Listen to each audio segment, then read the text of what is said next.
What do we really know of the tight-lipped Prime Minister about to sweep all her for the next 5 long years? Very little. No debates. No scrutiny. Avoiding encounters with press and public. We have only her repetitive mantras buzzing like wasps on the eardrum. That's the plan. Keep her under wraps for 6 weeks. And let no one penetrate beyond the steely countenance that looks so formidably strong and stable in well-managed imagery. What are they afraid of? What might be revealed? Possibly. Behind the picture of the distant head teacher in her study there lurks considerably less. A certain vacancy. A lack of political ideas, language or imagination once she departs from stock phrases and scripted speeches. Just not a lot there. No one doubted Margaret Thatcher's formidable brain, nor her political astuteness and agility. She talked Iron Lady not for turning, but she ducked and dived when she faced immutable evidence she was on a dangerous tack, until the mad hubris of power overwhelmed her.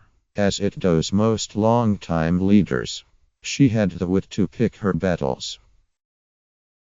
But what if May starts out brimming with hubris and inflexible obstinacy? Strong and stable, may be nothing more than rigid, blinkered and narrow-minded. So far she hasn't done much for us to judge her on, though her dogmatic approach to all things Brexit make us fear the worst. Her scripted words on the Downing Street threshold warmly embraced everyone. The many not the privileged few, and so on. Though her first budget marched in diametrically the opposite direction.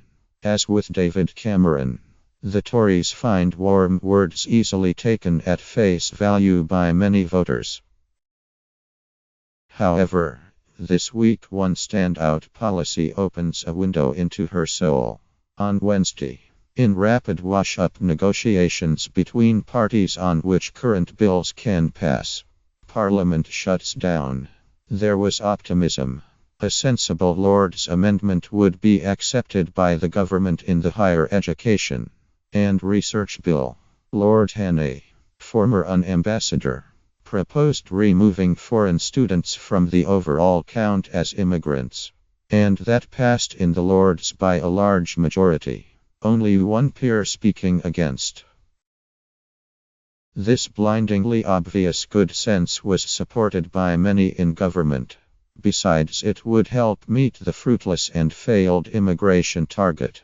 The Chancellor Philip Hammond made the case, as did both Johnson brothers, Boris Foreign Secretary and Joe, Universities Minister. Among many ministers wanting to grow not shrink numbers of foreign students.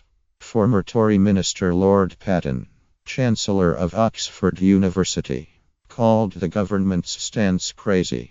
Labras Baroness Royal called it a no-brainer. But the word came down from Downing Street. Theresa May will not hear of it. No, no, no. Since 2010, May's Home Office has tightened the tourniquet on student visas. The number of Indians studying here has halved and they turned instead to benefit the US, Canada and Australia. In 2014, the UK was the second most popular destination for international students. After the US, around 427,000 were studying in the UK. 19% of all UK undergraduates. And more postgraduates minus bringing in a substantial income for universities. Oxford Economics Research estimates spending by foreign students adds £25 aid to the economy, supporting 206,000 jobs.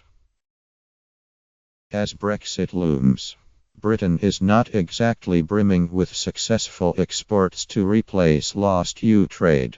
If soft power is our strength, educating the world is our great ambassador. India, as a prime target for a new trade deal, will demand more visas in exchange, especially for students. A third of non-EU students come from China, another hope for future trade. But they too are to be rebuffed with a May no. Official figures for 2016 show 134,000 international students arriving. Consider how many will have to be cut. To meet the impossible target to cut all immigration to below 100,000. In the Home Office, May was rightly tough on bogus students. A few universities lax with checking foreign students were prevented from issuing permits. Bizarrely, she has said her intent is for the UK to take only the brightest and best foreign students.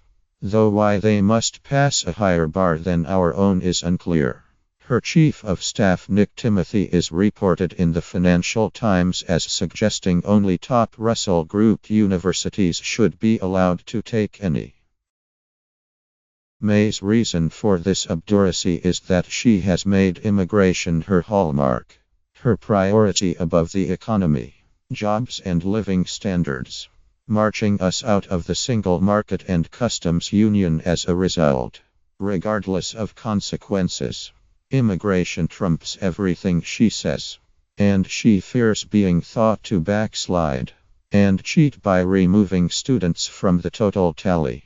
But the public are already ahead of her. They are not stupid. A Commerce poll shows only 24% of people regard foreign students as immigrants.